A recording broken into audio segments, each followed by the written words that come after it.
welcoming you to a special dialogue. It's Nashville and Parts Unknown, another edition with the one and only Willie X. Evans. Willie, how are you, my friend? Hey, Steve. Hey, August. Hey, Max. Hey, Millie.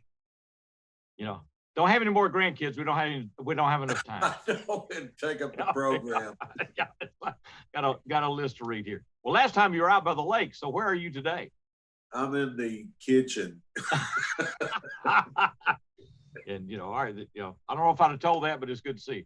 Tell us about our special guest, Willie. Today we have, and these folks, you can check them out when you go to Nashville. Go by the Nashville Palace. They play there quite often, and they play around, but they tour a lot too. This is LeAnne and Joel and 2Country4Nashville, and they got a unique story about how they got that name. All right, it's good to have y'all with us. Hey, y'all, thanks, Steve. Good to have this opportunity to talk with you again. The name came from, of course, what our producer said when we started. So, well, everybody could have that name now. Yeah. So what's the story of that? Well, we were actually told by several people up in the top end of the music industry that we were good, but we were just too country. Yep. And so we ended up developing the name 2Country4Nashville, since Nashville is our home. Yep. Number And 2 and the number 4. Yeah, we get the number 2 and number 4, and we just do our best to keep the classics out there, and we even write still in the traditional style of country music and keep that music heard. Okay. Well, I remember a guy named Vernon Oxford, that had the hat and all this stuff, and was country. He was country back when it was Kenny Rogers and all that other stuff, and it was the same thing. He could never find a foothold there. Of course, then suddenly the hats came back in, and you had to have a hat for a while to make it. It goes through all these things. When did y'all get started in this business? We've been playing about 16 years. Yeah, about 16 years ago. Yeah. Okay. I was a over-the-road truck driver, and she was a full-time school teacher. Oh, wow. And, we just sort of fell into it by accident, doing a show with her cousin's boy. And everybody loved it when she got up and sang Jackson with me. And so we started out, I would come home on the weekends from work, and we'd do a little show, and then I'd go back out on the road the next week. And then finally, I don't know, gosh, about 5 years into our marriage, she said, "You need to quit driving truck and do music." Is that right? And I said, "Well, you're going to do it with me then." So well, it's good to have a wife that does that, because most of them say, you need to keep working.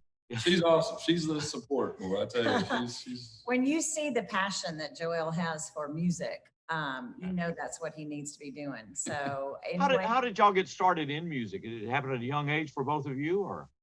We grew up, definitely grew up with music in our lives and our both family. grew up in church, singing in church. Okay. I was attracted to guitar. At 12 years old, I got my first guitar, but I was also raised Church of Christ. So, that's a good hobby, son, but you need a real job. Yeah, you got to have a real job. Well, see, I went to Freed-Hardeman and Harding and all that. So I went to Harding. The same background. It's like, I went to Harding. You're contemplating a career in music. There were a few, Kitty Wells and all those folks came out of that tradition and did well. But if you want to play music, you need to be doing something else. Right. Yeah. So that's kind of my whole mentality all through life until I met her. And she said, "You need to quit doing what you're doing and do music." And I was like, "Wow, okay, that's weird. Let's try it." So when you make that decision, you're coming off the road, and then and so what goes first? How do you get started? I mean, doing it full time. Oh wow, it was the biggest leap of faith that we've ever taken. And it took about 5 years for us to kind of develop our plan.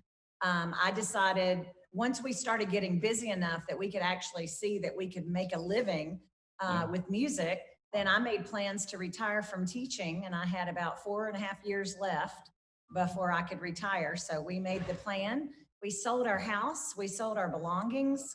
We scaled down big time so we could get ready for the road. And after I retired from teaching, we hit the road full time as hard as we could and never looked back. And it's just been an amazing journey that we would not give up for anything. No. Y'all performing as a duo from the very beginning? Yeah, really from the very beginning. And then we also would perform with a band too. Right. Okay. At the start. And in Nashville, nobody has a band in Nashville. Everybody has players that play with them. Right. Yeah. And we'd book a show, and sometimes those guys would show up, and sometimes they'd call and have subs come in. Okay. Usually weren't, what we were looking for. So at one point they couldn't make it to a gig, and we asked the venue. We said, "Hey, can we just play the two of us?" And they're like, "Sure, come on." Oh, Y'all wow. make the crowd anyway. So we just started. All of a sudden we went from paying the band out of our pocket and going home in the hole to making money. And we're like, "Hey, we actually made We money." can do this. Yeah. Okay. And So the venue bought it. That's interesting. But Oh, they yeah. booked a band. yeah, because we would bring a crowd out of our friends and, they'd come out whether it was the two of us or whether it was a full band. So we're like, Wow. heck, I love Hey, this. Yeah. And the fact is, we knew we could depend on each other. So right. we were able to start booking shows out of town, out of state. She doesn't drive, so she knows I'm going to show up because I'm driving the band. Okay. Yeah, so it made it a lot easier for us to just pick up and go and Yeah. book anything Yeah. that we were able to get because we didn't have to depend on other schedules to Right. work around as well. That overhead, and I saw with the people that were working Branson, Jim Stafford and all these other people, that finally they realized they could take tracks and whatever and phase out the band and keep all the money, whatever money was there, right? Oh, yeah. And have a lot less headache. Of course, that's a whole different thing. I got Right. into it with radio when they found automation machines. Yeah, it we was- don't do tracks. Everything Yeah. we do is always Live. live. Yeah. Well, I didn't mean to compare you to those guys. Oh, no. But We- cutting the overhead. But I asked one of the first general managers I worked for on radio. I said, "Well, why do you do this automation?" He said, "The thing has never been late, has never been drunk." And Yeah. he- Yeah, you can depend on it. Yeah. And he said, "And you radio people have a tendency to do both." It's a Wow. yeah. So there you go. Now, not speaking personally, of course. But, Of course. so when you get started this, so you do your own booking and just get started. Yes, Yeah. I've kind of taken on the role of booking. And so for 15 years, I've done all the booking, and it's awesome because it's built every year. It's built, and we make new contacts and are able to have more shows in an area as we go through Right. and set up tours so that, our tours pay for themselves and, Yeah. and are worth it. So Okay. love it. So you're still enjoying it, obviously. Mm. Oh, we're loving it. Yeah, we Sure, wish love it it. would get back to being as busy as it As it was. was because of before. COVID. Yeah. Last year or so hasn't been too fun. Okay. Right. But Well, you had a big show recently at the Ryman. How did that come about? Our fans. Okay. We did back in 2020. We got off the ship in March that year. we used to perform COVID. on Carnival Cruise Line shows. Yeah, we were- Okay, very good. Okay, which that's gone away. Yeah. Right. Yeah. And here we are sitting at home. I'm like, we got to do something. And I had the idea. I said, let's put together a Famboree weekend and somewhere. And we ended up calling around. We ended up booking 3 shows in Branson, just rented the theaters. Right. And had our people show up. They were calling it a land cruise. We called it a Famboree weekend. They called it a land cruise. Yeah, because they couldn't go anywhere Yeah. on the ship. Yeah. Right. Yeah. Okay. Yeah. So we had 150 folks show up from, was it 11? 12 states. 12 states. Wow. And we had a ball. Well, of course, we finished that in August and real successful. And then everybody's like, when's the next one? And we're like, okay. So we went home and put our thinking caps on and started calling around. And we decided, hey, what about Nashville? Well, it's our hometown. Let's bring folks here. We forget that it's a destination for anybody Destination, who sure doesn't is. live Yeah. here. Wow. So we put it out there, and we started booking shows, and we were having trouble finding places that we could book and rent. And Joelle jokingly one night said, well, heck, contact the Ryman, see what they've got going on. And I just laughed at him. I was like, yeah, right, the Ryman. And so we did. I sent an info, and they contacted me back and said, okay, we love your name. We love your whole concept. Let's see what we can do. Wow. And, at the time, the restrictions were going on in Nashville. So it was limited seating and social distancing, but it worked out perfect. And so because of our fans, we were able to come up with the necessary deposit to schedule our show there and get it all settled. Okay. And then our fans show up for us. Wow. It's just amazing. Fantastic. We love that. They're not fans, they're friends. They're our They're family. family. Yeah. Yeah. It's amazing the relationships that we've made through music.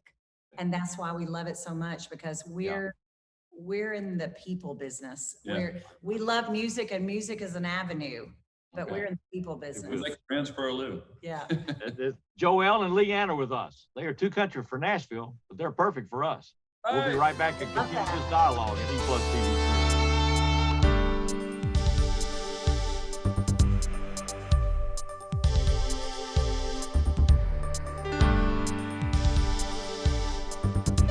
Welcome back to Dialogue and a special with Willie X. Evans, Nashville and Parts Unknown, and 2Country for Nashville. Willie, when did you first meet these folks? Well, I met them at the Palace playing there, and fell in love with the music. I mean, there's not a better chicken picker than Joel. He can pick. I wish he had his telly today, man. He can pick. But they're great, and they should be such an inspiration to these young kids that are out there looking to, you know, We sure just hope. do it. There's so many out there that are afraid, but these people took the plunge. Yeah. How you made in the music business? Well, you quit your job, sell your house and everything else, gear down and go for it, right? 300 shows a You year. got the talent. Well, a lot of people spend their life sitting around waiting for that big deal to come, and not enjoying this business. I think y'all have perfected the art, LeAnne and Joelle, of enjoying the business. Yeah, just plunging in there and say, hey, this is what I want to do, and and so that's fantastic. Well, what about the songwriting side of this? Well, we're very excited. We just recently released our very first album of all original material. We have 3 CDs. We had 3 CDs already, but some of them had some original music in it. But this is our 4th CD project, and it's all originals. Yeah. So, What's the name of the project? Original. 2Country for Nashville, original. Original. Okay. Yeah. No, there's 18 songs that she and I wrote together, and then there's one song that Ronnie McDowell wrote and was gracious enough to let us record. Okay. Wow. Okay. Excellent. And so, do you both write on all of them, or is it one and the other? Or we do. It's always a combination. It's always a partnership together. One of us usually come up with an idea and bounce it off the other one. And Joelle does the guitar work and figures out the melody and all that. So it's a partnership for sure. And so far it's working. All right. So, LeAnne, do you do most of the lyrics, or? I do. Well, he's written several songs too, okay. And in She's fact, very good at it, though. we both have written some songs that have come from us individually first, and then collaborated together to turn it into the finished product. Okay. Well, if you got time, can we do a song or hear one? Of course. Thought I would never ask. I love it. No. Hey, I tell you what we'll do, because we've been married for several years, and for several years I have begged him to write a song for me. Okay. And no pressure. it just happened. I'm in the doghouse for no. Yeah. And it better be good. I know, right? So he finally wrote a song for me. So how about you do that one? Yes, dear. All Whatever right. you say, dear. All right. This one's called Lucky Me, Lucky You. Lucky me, lucky you. After all that we've been through, it's all better thanks to you. Lucky me, lucky you. I'm the luckiest man I know of, having you in my life. The best day that I can remember is the day I took you for my wife. Lucky me, lucky you. I wouldn't be me without you. I don't know just what I'd do. Lucky me, lucky you. I know that I'm mighty lucky, having found you for a friend. The love between us grew like wildfire, and we were married in the end.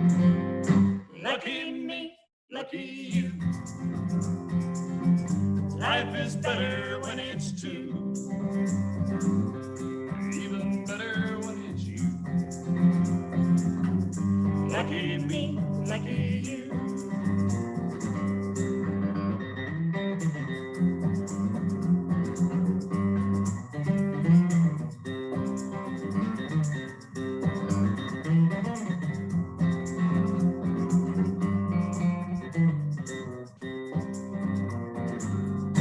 Lucky me, lucky you. All the good times shared with you. We've still got lots of things to do.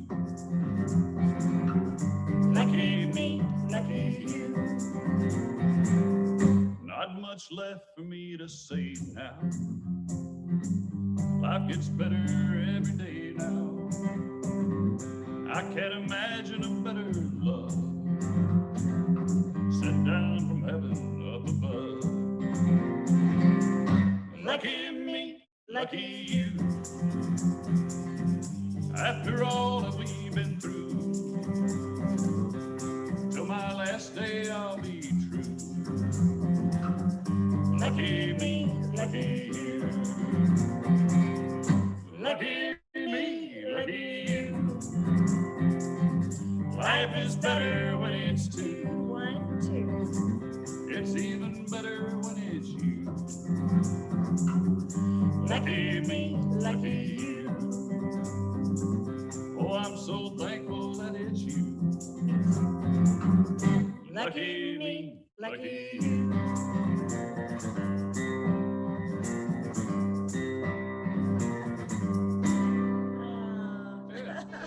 Fantastic. Oh, thank you so much. Yeah.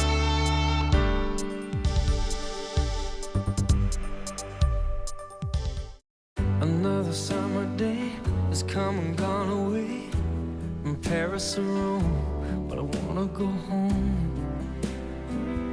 Oh, I miss you, you know. Let me go home.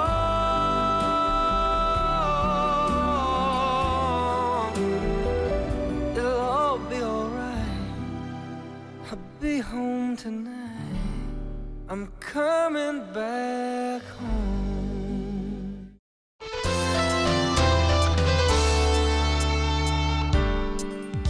So in today's country music, you know, you don't hear a lot of the traditional sounds anymore. No. And that's what we try to keep alive and heard. And we heard this song a couple of years ago and just fell in love with it. And it's called Country Never Goes Out of Style. And that's true. There's a lot about country that should never go out of style. I'm still wearing Wrangler's boots and a cowboy hat. My daddy and his daddy all dressed like that. You can watch that fashion scene, you'll see the latest thing, only last a little while. Ah, but country never goes out of style. I drive an old Ford pickup circa 1969. When Papa passed away, Mama told me it was mine. Well, I tuned up that engine, rebuilt that old transmission. I ain't never touched that radio dial. 'Cause country never goes out of style. Well, it may be old-fashioned, but it don't get old. Life's a little smoother down a gravel road. Let the whole world keep on changing. We'll all just be hanging outside of town a couple of miles. 'Cause country never goes out of style.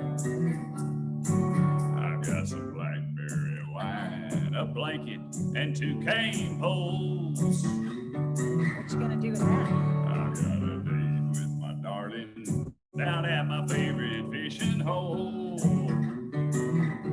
Well, we'll make some homemade ice cream, some magic on that porch swing, lay back and count those stars a while. country never goes out of style. No, country never goes out of style.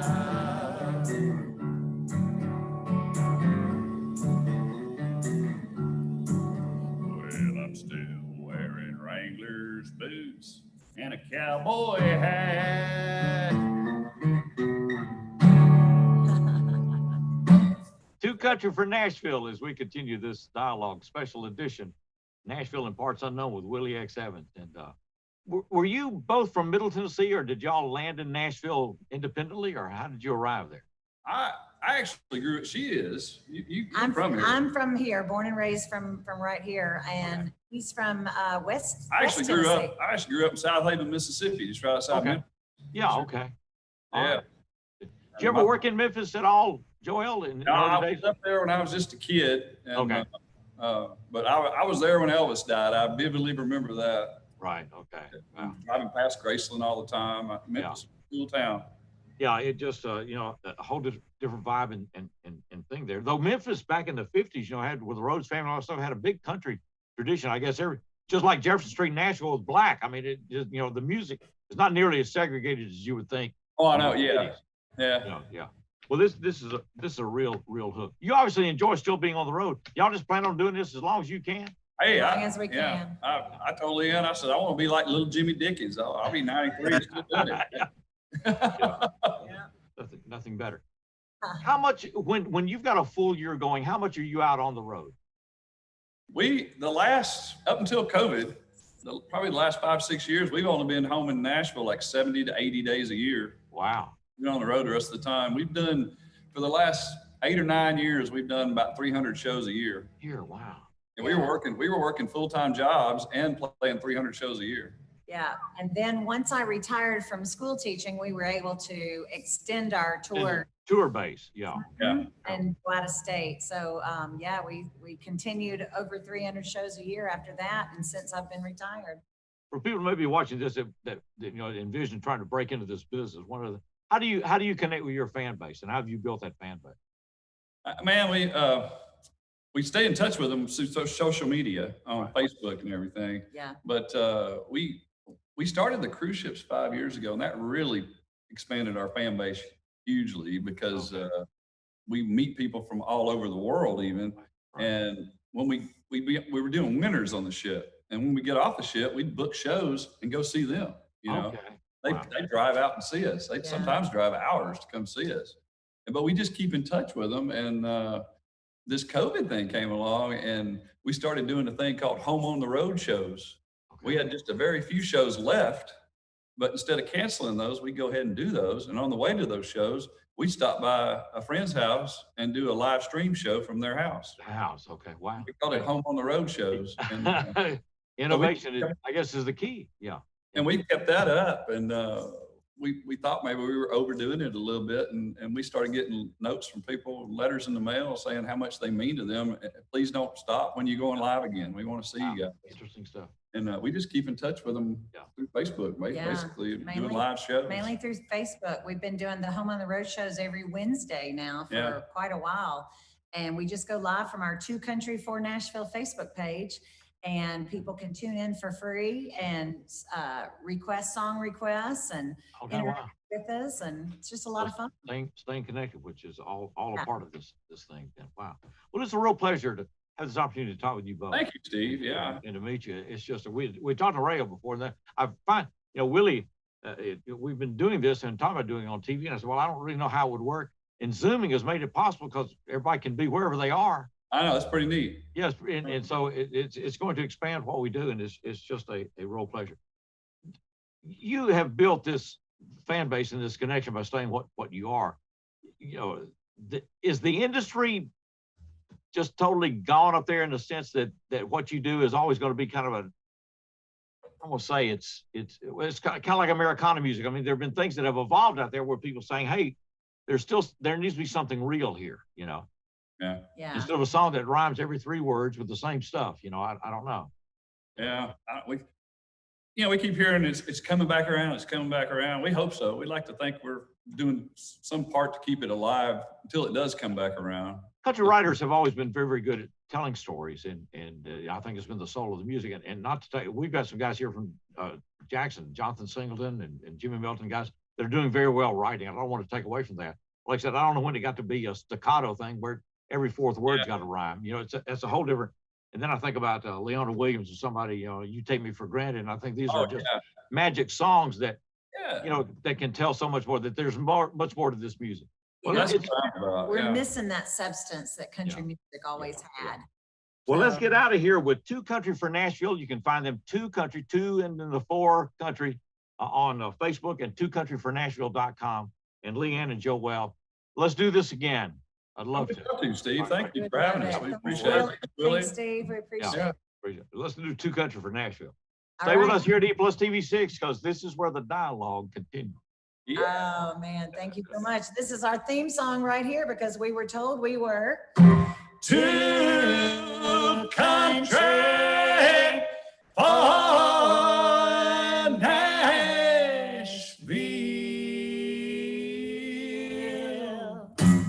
From Folsom Prison through a ring of fire, I'm still following Johnny Cash. George Jones brought us white lightning. Oh, Webb, there stands the glass. Nobody dreamed there'd ever come a day when they couldn't even get a deal. For our legends, we're fighting like hell to keep our country real. 2 Country for Nashville is all they say. Yeah, we call it on clubs, knocking on doors, getting turned away. Tell me, what are they thinking? Give us Merle any day. 2 Country for Nashville, and we're here to play. We play real country music, and here's what it means to us. Give us Merle, Cash, Waylon or Conway, Ray George, Marty or Tubbs. We respect those who come before us, and we promise not to let them die.